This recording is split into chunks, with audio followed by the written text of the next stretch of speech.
આપનું સ્વાગત છે. ઘણીવાર આપણને એમ થાય કે સરકારી કચેરીમાં શું ચાલી રહ્યું છે, કોઈ યોજના છે, એનો લાભ કોને મળે છે, આપણા વિસ્તારમાં કોઈ કામ થાય છે તો એ કેવું થાય છે, આ બધું જાણવું હોય પણ પૂછવું કોને, ક્યાં જવું, માહિતી મળે કે કેમ, આ બધા સવાલોનો એક પાક્કો જવાબ છે માહિતી અધિકાર અધિનિયમ 2005 એટલે કે આરટીઆઈ. આજે આપણે આ જ કાયદા વિશે ઊંડાણપૂર્વક વાત કરવાના છીએ. આપણી પાસે ગુજરાત માહિતી આયોગની એક પુસ્તિકા છે, એના આધારે આપણે ચર્ચા કરીશું. આપણો હેતુ એ છે કે આ કાયદો છે શું, એમાં શું માંગી શકાય, કોણ માંગી શકે, કેવી રીતે, આ બધું સાવ સરળ ભાષામાં સમજીએ જેથી કરીને બધા આનો ઉપયોગ કરી શકે, વધુ માહિતગાર બને. અને સાચું કહું ને તો આ કાયદો સરકારી કામકાજમાં પારદર્શિતા લાવવા માટે બહુ જબરદસ્ત સાધન છે. ચાલો બરાબર સમજીએ. બિલકુલ. કોઈ પણ કાયદાને સમજવો હોય ને તો પહેલા એની વ્યાખ્યાઓ અને એનો વ્યાપ એટલે કે એ ક્યાં ક્યાં લાગુ પડે એ સમજવું પડે. એનાથી જ આખી વાત સ્પષ્ટ થાય. હા, તો શરૂઆત ત્યાંથી જ કરીએ. પહેલો સવાલ એ કે આરટીઆઈમાં માહિતી એટલે શું? શું ખાલી સરકારી કાગળિયા જ? ના, એવું બિલકુલ નથી. કલમ 2(6) જુઓ તો ખ્યાલ આવે કે માહિતીનો અર્થ બહુ જ વિશાળ છે. એમાં શું આવે? તો કે સરકારી રેકોર્ડ, કોઈ ડોક્યુમેન્ટ હોય, મેમો, ઈમેલ. ઈમેલ પણ? સરકારી ઈમેલ? હા, ઈમેલ, અધિકારીઓએ આપેલા અભિપ્રાય, કોઈ સલાહ આપી હોય એ, અખબારી યાદી, પરિપત્રો, હુકમો, લોગબુક, કોન્ટ્રાક્ટ થયા હોય એ, રિપોર્ટ, કાગળો, કોઈ વસ્તુના નમૂના, મોડલ અને હા, કોમ્પ્યુટરમાં જે ડેટા હોય ને ઇલેક્ટ્રોનિક સ્વરૂપમાં, એ બધું જ. અચ્છા, એટલે લગભગ બધું જ આવી ગયું જે રેકોર્ડ પર હોય. લગભગ બધું જ. અને એક ખાસ વાત, કલમ 2(6) હેઠળની નોંધ એક કહે છે કે ફાઇલો પર અધિકારીઓ જે નોટ્સ લખે, આપણે જેને ફાઇલ નોટિંગ્સ કહીએ છીએ, એ પણ માહિતીનો જ ભાગ છે. ઓહ, એનાથી તો ખબર પડે ને કે નિર્ણય કેમ લેવાયો, શું વિચાર્યું હતું. બરાબર, નિર્ણયની આખી પ્રોસેસ સમજાય એનાથી.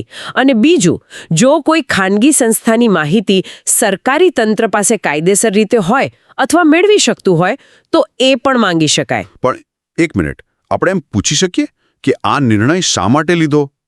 કારણ શું? સારું સવાલ છે.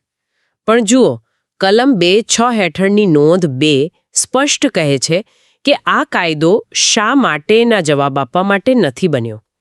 તમે નિર્ણયને લગતા ડોક્યુમેન્ટ્સ, નોટિંગ્સ માગી શકો, પણ અધિકારીને એમ ના પૂછી શકો કે તમે આવું કેમ વિચાર્યું. એ કારણોની સ્પષ્ટતા માંગવાનો આશય નથી. ઓકે, એટલે શું થયું એ જાણી શકાય, કેમ થયું એ નહીં. હા, અને બીજું, નોંધ 3 એમ પણ કહે છે કે અધિકારી પાસે જે સ્વરૂપમાં માહિતી પડી છે એ જ આપશે. તમારા માટે એ લોકો કંઈ નવું સંશોધન કરીને કે અલગ અલગ જગ્યાએથી ભેગું કરીને કે એનો મતલબ શું થાય એ કાઢી આપવા બંધાયેલા નથી. જે છે એ આપશે. સમજાઈ ગયું. અને આ માહિતી આપવાની જવાબદારી કોની? પેલું જાહેર સત્તા મંડળ એટલે કોણ ગણાય? જાહેર સત્તા મંડળ એટલે કે પબ્લિક ઓથોરિટી. કલમ 2 એની વ્યાખ્યા છે. એમાં બંધારણીય સંસ્થાઓ આવે, જેમ કે વિધાનસભા, હાઈકોર્ટ, પછી સંસદ કે વિધાનસભાના કાયદાથી બનેલી સંસ્થાઓ, સરકારી નિગમો, યુનિવર્સિટીઓ, એ બધું. હા, એ બધું. પછી સરકારના પોતાના વિભાગો, સરકાર જેને કંટ્રોલ કરતી હોય એવી સંસ્થાઓ, અથવા સરકાર જેને સારા એવા પૈસા આપતી હોય એટલે કે ભંડોળ, એવી સંસ્થાઓ. સરકારી ગ્રાન્ટ લેતી એનજીઓસ પણ. હા, જો સરકાર પાસેથી નોંધપાત્ર એટલે કે સારી એવી નાણાકીય સહાય મળતી હોય તો એવી એનજીઓસ પણ જાહેર સત્તા મંડળ ગણાય. ટૂંકમાં, જ્યાં પ્રજાના પૈસા અથવા સરકારી સત્તા વપરાય છે ત્યાં આરટીઆઈ લાગુ પડે. બરાબર. તો હવે આપણા પર આવીએ. નાગરિક તરીકે માહિતીનો અધિકાર કલમ 2(6) આપણને શું શું કરવા દે છે? ખાલી કાગળની નકલ મંગાવવા સિવાય? ના, એનાથી ઘણું વધારે. તમે ખાલી નકલ માંગી શકો એવું નથી. તમે જાતે સરકારી ઓફિસમાં જઈને એમના કામકાજની, એમના દસ્તાવેજોની, રેકોર્ડની તપાસ કરી શકો. રૂબરૂ જઈને જોઈ શકીએ? હા, રૂબરૂ જઈને જોઈ શકો. એમાંથી તમારે કોઈ નોંધ લેવી હોય, કોઈ પાનાનો ઉતારો કરવો હોય, એ કરી શકો. પ્રમાણિત નકલ માંગી શકો. પછી માની લો કે કોઈ રોડ બન્યો છે તો એમાં જે મટીરિયલ વપરાયું છે એના પ્રમાણિત નમૂના લેવા હોય તો એ પણ માંગી શકો. ઓહ, આ તો બહુ મહત્વનું છે. મટીરિયલના સેમ્પલ પણ. હા, અને અત્યારના જમાનામાં માહિતી તો બધી કોમ્પ્યુટરમાં હોય, તો તમે diskette, floppy, tape, video cassette, pen drive, જે પણ ઇલેક્ટ્રોનિક રીતે માહિતી હોય એ સ્વરૂપે પણ માંગી શકો, પ્રિન્ટઆઉટ પણ માંગી શકો. આ બધું કોણ માંગી શકે? કોઈ પણ કે પછી? અહીંયા એકદમ ચોખવટ છે કાયદામાં. કલમ 3 કહે છે કે આ અધિકાર ફક્ત અને ફક્ત ભારતના નાગરિકો માટે જ છે. એટલે કોઈ કંપની કે ટ્રસ્ટ અરજી ન કરી શકે? ના, કંપની, સંસ્થા, ટ્રસ્ટ આ કાયદા હેઠળ સીધી અરજી ન કરી શકે. પણ હા, એમના વતી કોઈ ભારતીય નાગરિક, જેમ કે એમનો કોઈ કર્મચારી કે સભ્ય અરજી કરી શકે. સમજાયું. અચ્છા, ઘણી માહિતી તો એવી હોય જે સરકારે વારે લોકો માગે એના કરતાં સામેથી જ જાહેર કરી દેવી જોઈએ ને, એવું કંઈ છે? બિલકુલ છે, અને એ બહુ જ મહત્વનો ભાગ છે આ કાયદાનો. કલમ 4 છે ને, એ સ્વયં પ્રસિદ્ધ કરવાની માહિતી એટલે કે પ્રોએક્ટિવ ડિસ્ક્લોઝરની વાત કરે છે. પ્રોએક્ટિવ ડિસ્ક્લોઝર એટલે કે દરેક સરકારી કચેરીએ સામે ચાલીને અમુક પ્રકારની માહિતી જાહેર કરી દેવાની. કલમ 4(1)માં આવી 17 બાબતોની યાદી આપી છે, જેમ કે એમની સંસ્થાનું માળખું શું છે, એમના કાર્યો શું છે, અધિકારીઓની સત્તા અને ફરજો, નિર્ણયો કઈ રીતે લેવાય છે, નિયમો, એમના કર્મચારીઓનો પગાર, બજેટ, આ બધી માહિતી. એ ક્યાં જાહેર કરવાની? મુખ્યત્વે એમની વેબસાઇટ પર મૂકવાની, અથવા નોટિસ બોર્ડ પર, પુસ્તિકા છાપીને, જે રીતે લોકોને સહેલાઈથી મળે એમ. અને શક્ય હોય ત્યાં સુધી મફત અથવા સાવ નજીવા ખર્ચે, જેમ કે છાપકામનો ખર્ચ. આનો ફાયદો શું? સીધો ફાયદો, લોકોને સામાન્ય માહિતી માટે વારંવાર અરજી ના કરવી પડે, એમનો સમય બચે, સરકારનો પણ સમય બચે, પારદર્શિતા વધે. અને આ માહિતી ખાલી મૂકી નથી દેવાની, એને નિયમિત અપડેટ પણ કરવાની છે. બહુ સરસ. આનાથી તો ઘણો ફરક પડે. પણ માની લો કે મારે જે માહિતી જોઈએ છે એ આવી રીતે સામેથી જાહેર નથી થયેલી, મારે અરજી કરવી છે, તો કેવી રીતે કરવાની? કલમ 6 પ્રક્રિયા બહુ અઘરી નથી. તમારે જે સરકારી કચેરી એટલે કે જાહેર સત્તામંડળ પાસેથી માહિતી જોઈતી હોય એના જાહેર માહિતી અધિકારી, ટૂંકમાં PIO, પબ્લિક ઇન્ફોર્મેશન ઓફિસર ને સંબોધીને અરજી લખવાની. કોઈ ખાસ ફોર્મ ભરવું પડે કે સાદા કાગળ પર ચાલે? ગુજરાતના નિયમોમાં નમૂનો ક આપેલો છે, પણ એ વાપરવો ફરજિયાત નથી. તમે સાદા કાગળ પર પણ અરજી કરી શકો. બસ એમાં જરૂરી વિગતો હોવી જોઈએ. તમારું નામ, સરનામું, કઈ માહિતી જોઈએ છે એ સ્પષ્ટ લખવાનું. કઈ ભાષામાં લખી શકાય? ગુજરાતી, હિન્દી કે અંગ્રેજીમાં. તમે અરજી રૂબરૂ જઈને આપી શકો, ટપાલથી મોકલી શકો, અથવા જો એ કચેરીએ ઓનલાઈન પોર્ટલ બનાવ્યું હોય, જેમ કે ગુજરાત સરકારનું online rti.gov.in છે, તો ઓનલાઈન પણ કરી શકો. અને અરજી સાથે ફી? કેટલા પૈસા ભરવાના? હા, અરજી ફી ભરવાની હોય છે. ગુજરાતમાં અત્યારે 20 રૂપિયા છે. ફક્ત 20 રૂપિયા? હા, અરજી ફી 20 રૂપિયા. એ તમે રોકડા આપી શકો છો ત્યાં લેતા હોય તો, અથવા demand draft, pay order, non judicial stamp ચોંટાડીને કે પછી પોસ્ટલ ઓર્ડરથી ભરી શકો. ઘણા રસ્તા છે. અને જો કોઈ ગરીબ હોય, BPL કાર્ડ ધારક, એમને પણ ફી ભરવાની? ના, જો અરજદાર ગરીબી રેખા નીચે BPL હોય તો એમને અરજી ફી ભરવાની નથી. પણ એના માટે ખાલી રેશન કાર્ડની નકલ નહીં ચાલે, જે સક્ષમ અધિકારીનું DPL પ્રમાણપત્ર આવે છે એ જોડવું પડે. હા, બહુ મહત્વનું છે. અને પેલો સવાલ જે બધાના મનમાં હોય, મારે અરજીમાં લખવું પડે કે મને આ માહિતી શા માટે જોઈએ છે? કોઈ કારણ આપવું પડે? ના, બિલકુલ નહીં. આ કાયદાની સૌથી મોટી ખાસિયત છે.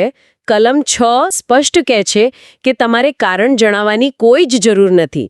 તમે ભારતના નાગરિક છો એટલે તમને માહિતી જાણવાનો હક છે, બસ. વાહ, આ તો ખરેખર નાગરિકોને સશક્ત બનાવે એવી વાત છે. ચોક્કસ.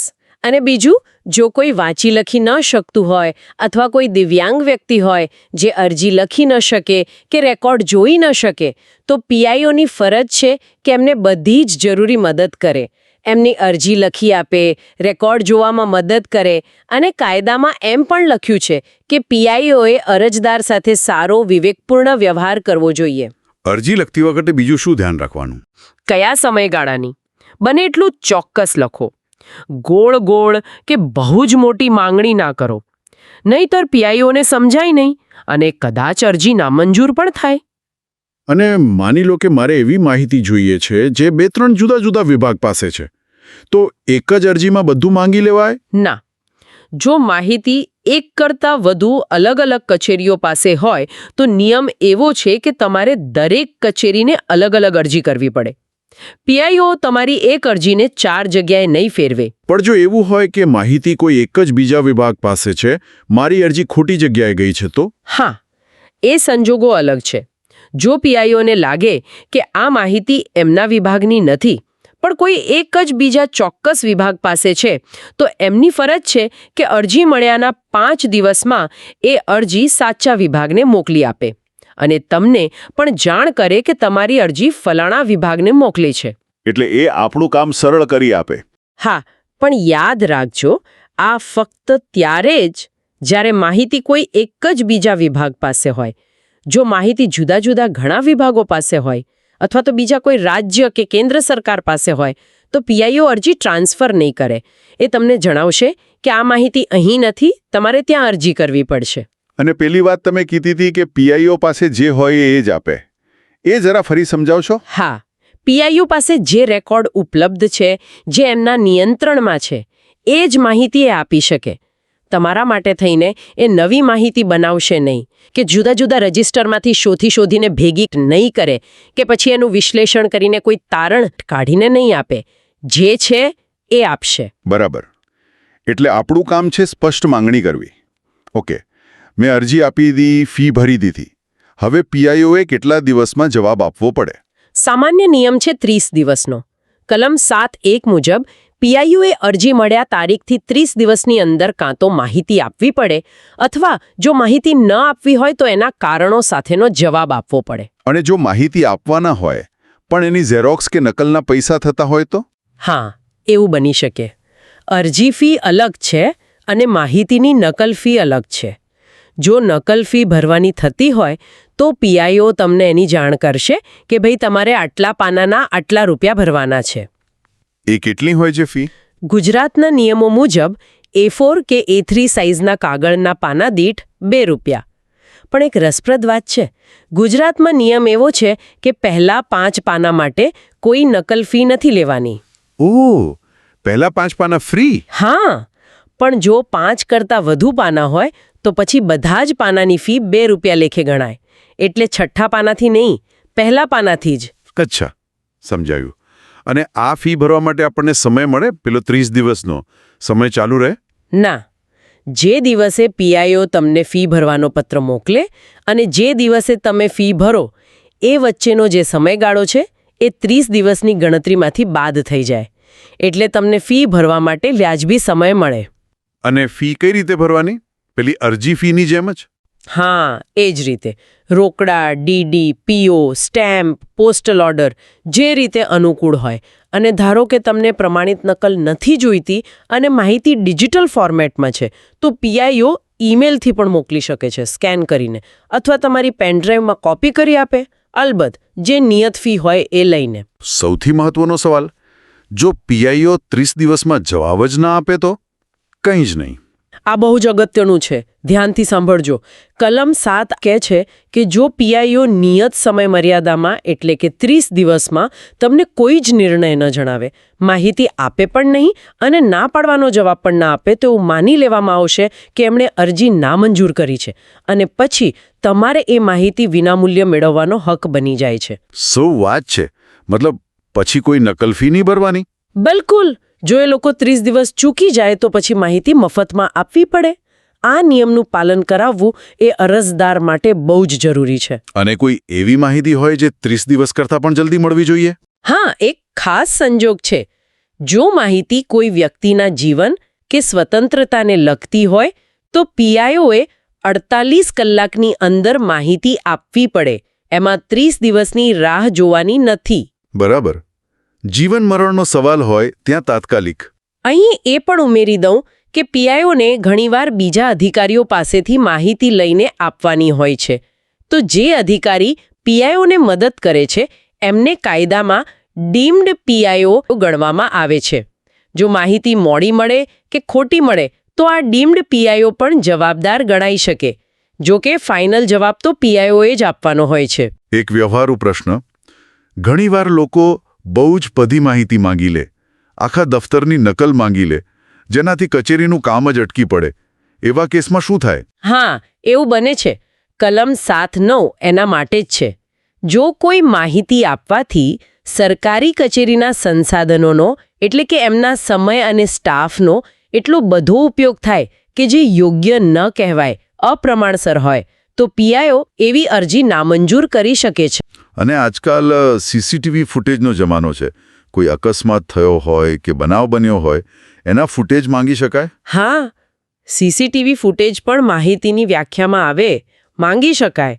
અને જો પીઆઈઓ એ આપવાની ના પાડે અને તમે અપીલમાં જાઓ, તો જ્યાં સુધી અપીલનો નિર્ણય ન આવે ત્યાં સુધી એ ફૂટેજ સાચવી રાખવાની જવાબદારી પીઆઈઓની રહેશે. એ ડિલીટ ન કરી શકે. સારું કહેવાય. અને જો પીઆઈઓ માહિતી આપવાની ના પાડે કોઈ પણ કારણસર, તો ખાલી ના કહી દે એટલું પૂરતું છે? ના. કલમ 7 મુજબ જો પીઆઈઓ અરજી નામંજૂર કરે તો એમણે સ્પષ્ટ કારણો આપવા પડે. કાયદાની કઈ કલમ હેઠળ, કઈ મુક્તિ હેઠળ માહિતી નથી આપી રહ્યા એ જણાવવું પડે. અને એ પણ જણાવવું પડે કે જો તમને આ નિર્ણય સામે વાંધો હોય તો તમે પ્રથમ અપીલ કોને કરી શકો, કેટલા સમયમાં કરી શકો, એ બધી વિગત આપવી પડે. એનો મતલબ કે અમુક માહિતી આપવામાંથી મુક્તિ મળેલી છે, બધી માહિતી નથી મળતી. હા, એ બરાબર સમજવું જરૂરી છે. કલમ 8 અને કલમ 9માં એવી બાબતોની યાદી છે જે જાહેર કરવામાંથી મુક્તિ અપાય છે, અને કલમ 24માં અમુક સંસ્થાઓને મુક્તિ છે. કઈ કઈ બાબતો છે કલમ 8માં? મુખ્ય કહી શકશો? જરૂર. જેમ કે એવી માહિતી જેનાથી દેશની સુરક્ષા, સાર્વભૌમત્વ, હિતોને નુકસાન થાય, વિદેશ સરકાર સાથેના સંબંધો બગડે, કોર્ટે જે માહિતી જાહેર કરવાની ના પાડી હોય, વિધાનસભા કે સંસદના વિશેષાધિકારનો ભંગ થતો હોય. વેપાર ધંધાની ગુપ્ત માહિતી. હા, વ્યાપારી ગોપનીયતા, ટ્રેડ સિક્રેટ્સ, બૌદ્ધિક સંપદા, ઇન્ટેલેક્ચ્યુઅલ પ્રોપર્ટી, સિવાય કે મોટા જાહેર હિતમાં એ જાહેર કરવું જરૂરી હોય. કોઈએ વિશ્વાસમાં આપેલી માહિતી, જેમ કે ડોક્ટર પાસે દર્દીની વિગતો, વિદેશી સરકાર પાસેથી ગુપ્ત રીતે મળેલી માહિતી. કોઈની જિંદગી જોખમમાં મુકાય એવી માહિતી. બરાબર.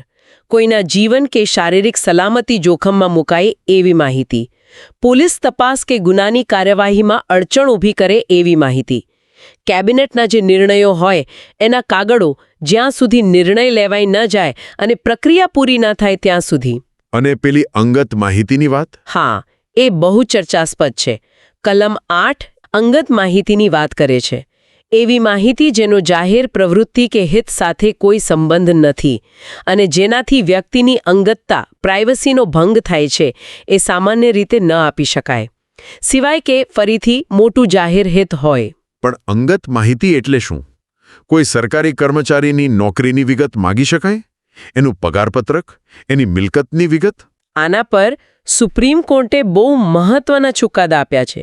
જેમ કે Girish Ramchandra Deshpande case, Canara bank case. એમાં કોર્ટે કહ્યું છે કે સામાન્ય રીતે કર્મચારીની સર્વિસ બુકની વિગતો, એના એસીઆર એટલે કે વાર્ષિક ગુપ્ત અહેવાલો, એની મિલકતની વિગતો, એની સામે થયેલી ખાતાકીય તપાસની વિગતો, આ બધી અંગત માહિતી ગણાય.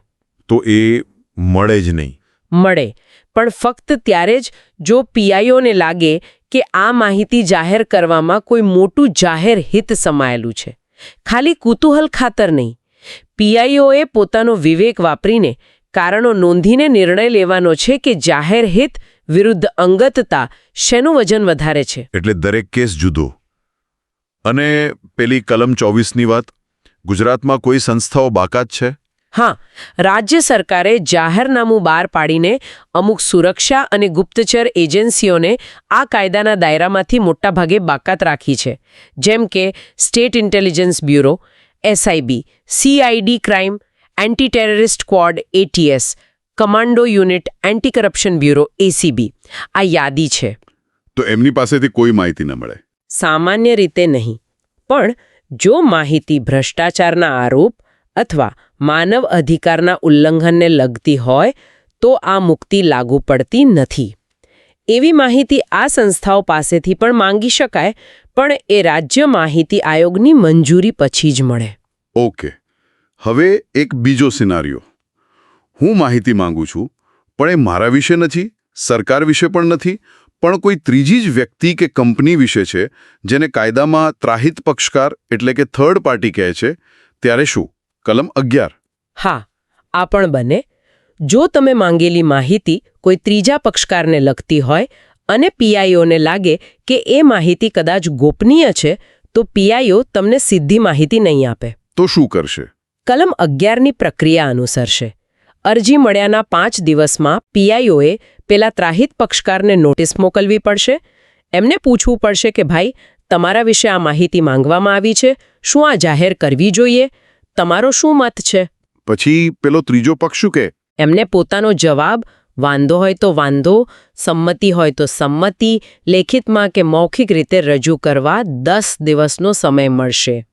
પીઆઈઓએ એમની વાત સાંભળવાની અને પછી જાહેર હિતને ધ્યાનમાં રાખીને નિર્ણય લેવાનો કે માહિતી આપવી કે નહીં. અને આ નિર્ણયની જાણ કોને કોને કરવાની? અરજદારને પણ કરવાની અને પેલા ત્રાહિત પક્ષકારને પણ કરવાની. અને જો ત્રાહિત પક્ષકાર ના પાડતો હોય પણ પીઆઈઓને લાગે કે જાહેર હિતમાં માહિતી આપવી જરૂરી છે અને એ આપવાનો નિર્ણય લે, તો પેલો ત્રાહિત પક્ષકાર કંઈ કરી શકે? હા, એ પણ અપીલ કરી શકે. પીઆઈઓના નિર્ણય સામે એ પ્રથમ અપીલ અધિકારી એફએએ પાસે જઈ શકે છે. આ બધી પ્રક્રિયામાં સમય જાય, એટલે જ્યારે ત્રાહિત પક્ષકાર સંકળાયેલો હોય ત્યારે પીઆઈઓને નિર્ણય લેવા માટે કુલ 40 દિવસ, 30 દિવસ પ્લસ ત્રાહિત પક્ષકાર માટે 10 દિવસ મળે છે. અચ્છા, આ બધી વાત થઈ અરજીની, માહિતી મળવાની કે ના મળવાની. પણ ધારો કે હું પીઆઈઓના જવાબથી સંતુષ્ટ નથી. મને લાગે છે કે મને ખોટી રીતે ના પાડી છે અથવા અધૂરી માહિતી આપી છે અથવા 30 દિવસ પછી જવાબ જ નથી મળ્યો, તો હવે શું? તો પછી આવે અપીલનો અધિકાર. કાયદામાં 2 તબક્કે અપીલ કરવાની જોગવાઈ છે. પહેલી છે પ્રથમ અપીલ. એ ક્યાં અને ક્યારે કરવાની? કલમ 19(1) પીઆઈઓનો જે જવાબ આવ્યો હોય કે નો આવ્યો હોય એના 30 દિવસની અંદર. કોને કરવાની? તો જે તે સરકારી કચેરીમાં જે પીઆઈઓથી સિનિયર અધિકારી હોય એમને પ્રથમ અપીલ અધિકારી એટલે કે ફર્સ્ટ અપીલેટ ઓથોરિટી તરીકે નીમવામાં આવ્યા હોય છે. એમને સંબોધીને અપીલ કરવાની. એના માટે કોઈ ફી ભરવાની? ના, ગુજરાતમાં પ્રથમ અપીલ કરવા માટે કોઈ ફી નથી. અને જો 30 દિવસમાં અપીલ ન કરી શક્યા હોઈએ અને આપણી પાસે મોડા પડવાનું વ્યાજબી કારણ હોય તો મોડી અપીલ પણ થઈ શકે છે. અને આ એફએએ સાહેબે કેટલા દિવસમાં નિર્ણય આપવાનો? એફએએ સામાન્ય રીતે 30 દિવસમાં નિર્ણય આપવાનો હોય છે. બહુ ખાસ સંજોગોમાં કારણો નોંધીને એ 45 દિવસ સુધીનો સમય લઈ શકે છે. અને એમણે ખાલી નિર્ણય નથી આપવાનો, પણ પીઆઈઓ પાસે એ નિર્ણયનો અમલ થાય એ પણ સુનિશ્ચિત કરવાનું છે. અને જો એફએએ પણ આપણી વાત ન માને, એમના નિર્ણયથી પણ સંતોષ ન થાય, તો છેલ્લો રસ્તો શું? છેલ્લો અને સૌથી મહત્વનો રસ્તો છે બીજી અપીલ, સેકન્ડ અપીલ, કલમ 19(3). આ અપીલ કરવાની હોય છે રાજ્ય માહિતી આયોગ, સ્ટેટ ઇન્ફોર્મેશન કમિશન, SIC ને. ગાંધીનગરમાં એમની કચેરી છે. આ આયોગ આ કાયદા હેઠળ રાજ્યની સર્વોચ્ચ સત્તા છે. એ કેટલા સમયમાં કરવી પડે? એફએનો નિર્ણય આવે કે ન આવે અને સમય મર્યાદા પૂરી થાય એના 90 દિવસની અંદર બીજી અપીલ કરવાની હોય છે. અહીં પણ વ્યાજબી કારણો હોય તો મોડી અપીલ સ્વીકારાઈ શકે છે. અને હવે તો પ્રથમ અપીલ, બીજી અપીલ, ફરિયાદ બધું ઓનલાઈન કરવાની પણ સગવડ છે. અહીં એક બહુ જ સૂક્ષ્મ પણ મહત્વનો તફાવત છે જે ઘણા લોકો સમજતા નથી. એ છે અપીલ અને ફરિયાદ વચ્ચેનો. અપીલ તો સમજાઈ ગયું, કલમ 19 હેઠળ. ફરિયાદ એટલે શું? કલમ 18. ફરિયાદ તમે સીધી રાજ્ય માહિતી આયોગમાં કરી શકો અમુક ચોક્કસ સંજોગોમાં, જેમ કે કોઈ કચેરીએ પીઆઈઓની નિમણૂક જ ન કરી હોય, અથવા પીઆઈઓ તમારી અરજી લેવાની જ ના પાડી દે, અથવા જાણી જોઈને ખોટી માહિતી આપે, અધૂરી માહિતી આપે, વધારે પડતી ફી માંગે, સમયસર જવાબ ન આપે. કલમ 18માં આ બધા કારણો આપેલા છે. તો પછી અપીલ અને ફરિયાદમાં ફરક શું પડ્યો?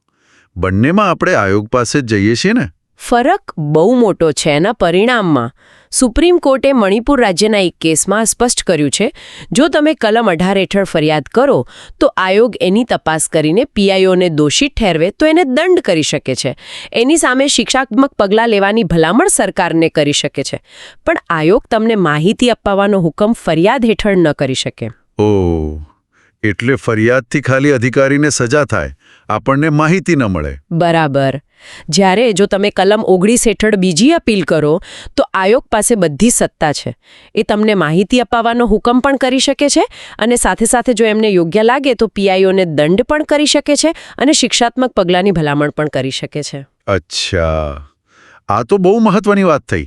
એટલે જો આપણો મુખ્ય હેતુ માહિતી મેળવવાનો હોય તો અપીલનો રસ્તો જ પકડવો જોઈએ. એકદમ સાચું. જો માહિતી જોઈતી હોય તો કલમ 19નો માર્ગ અપનાવવો.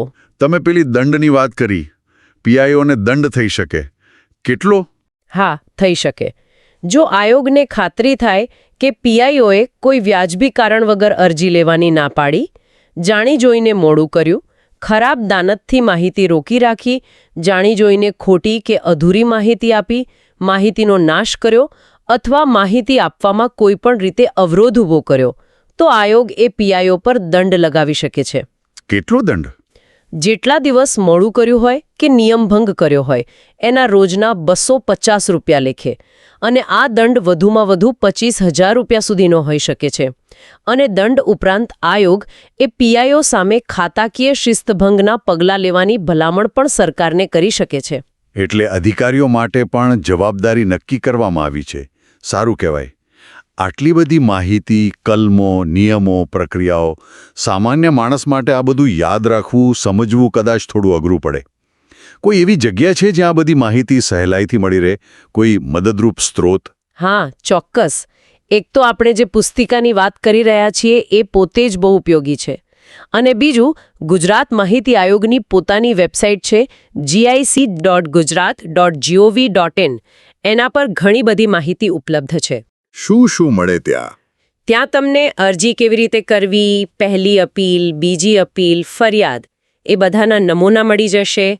ગુજરાતના આરટીઆઈ નિયમો 2010 અને બીજા સંબંધિત નિયમો, હાઈકોર્ટના નિયમો, વિધાનસભાના નિયમો છે, સરકારના મહત્વના પરિપત્રો છે, સુપ્રીમ કોર્ટ અને હાઈકોર્ટના આરટીઆઈને લગતા ચુકાદાઓ છે, વારંવાર પૂછાતા પ્રશ્નો FAQsનો વિભાગ છે. અને પેલું ઓનલાઈન પોર્ટલ? હા, ઓનલાઈન અરજી અને અપીલ ફરિયાદ કરવા માટેનું પોર્ટલ onlinerti.gujarat.gov.in પણ છે. અને આયોગ હવે સોશિયલ મીડિયા પર પણ છે. ફેસબુક, યુટ્યુબ, વોટ્સએપ ચેનલ, ત્યાં પણ અપડેટ્સ મળતા રહે છે.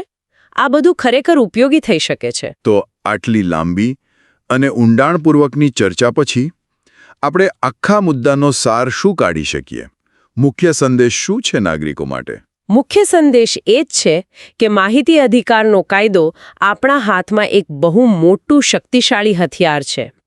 એનાથી સરકારી તંત્રમાં પારદર્શિતા આવે છે, જવાબદારી નક્કી થાય છે. પણ શું? પણ આ હથિયારનો સાચી રીતે ઉપયોગ કરવા માટે એને ચલાવવાની રીત જાણવી જરૂરી છે.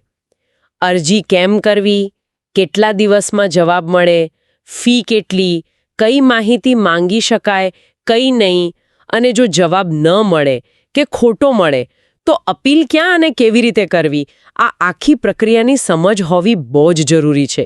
બરાબર કહ્યું. ખાલી અધિકાર છે એ જાણવું પૂરતું નથી, પણ અધિકારનો ઉપયોગ કેમ કરવો એ જાણવું અનિવાર્ય છે. એકદમ. અને કાયદામાં જે સામેથી માહિતી જાહેર કરવાની વાત છે, પ્રોએક્ટિવ ડિસ્ક્લોઝર, એનો હેતુ જ એ છે કે નાગરિકોને અરજી કરવાની જરૂર જ ઓછી પડે. અને જે અરજી અપીલની આખી વ્યવસ્થા છે એ નાગરિકના અધિકાર અને સરકારી તંત્રની મર્યાદાઓ વચ્ચે એક સંતુલન બનાવવાનો પ્રયાસ છે. જ્યારે આપણે અધિકાર અને એની મર્યાદા બંને જાણીએ ત્યારે જ આપણે વધુ અસરકારક રીતે આરટીઆઈનો ઉપયોગ કરી શકીએ. અને આ બધી ચર્ચા પરથી છેલ્લે એક વિચારવા જેવો મુદ્દો મૂકી શકાય કે આ કાયદાથી આપણને આટલી બધી માહિતી મળી શકે છે, પછી એ વેબસાઇટ પરથી હોય કે અરજી કરવાથી, તો આ માહિતીનો ઉપયોગ કરીને કોઈ નાગરિક પોતાના વિસ્તાર, પોતાના સમાજ કે પોતાના રસના ક્ષેત્રને લગતા સરકારી કામકાજના કયા પાસાની વધુ ઊંડી તપાસ કરી શકે, જેથી એની ખરી અસર શું છે એ સમજાય અને કદાચ એમાં કંઈક સુધારો લાવવા માટે પણ પગલાં લઈ શકાય. આ ખરેખર બહુ મહત્વનો મુદ્દો છે. આરટીઆઈનો ઉપયોગ ખાલી માહિતી ભેગી કરવા માટે નહીં, પણ એ માહિતીનું વિશ્લેષણ કરીને કંઈક નક્કર પરિણામ લાવવા માટે કેવી રીતે થઈ શકે એ વિચારવા જેવું છે. ચાલો આ વિચાર સાથે આજની ચર્ચા અહીં પૂરી કરીએ. ફરી મળીશું આવા જ કોઈ રસપ્રદ વિષય સાથે. ત્યાં સુધી વિચારતા રહો.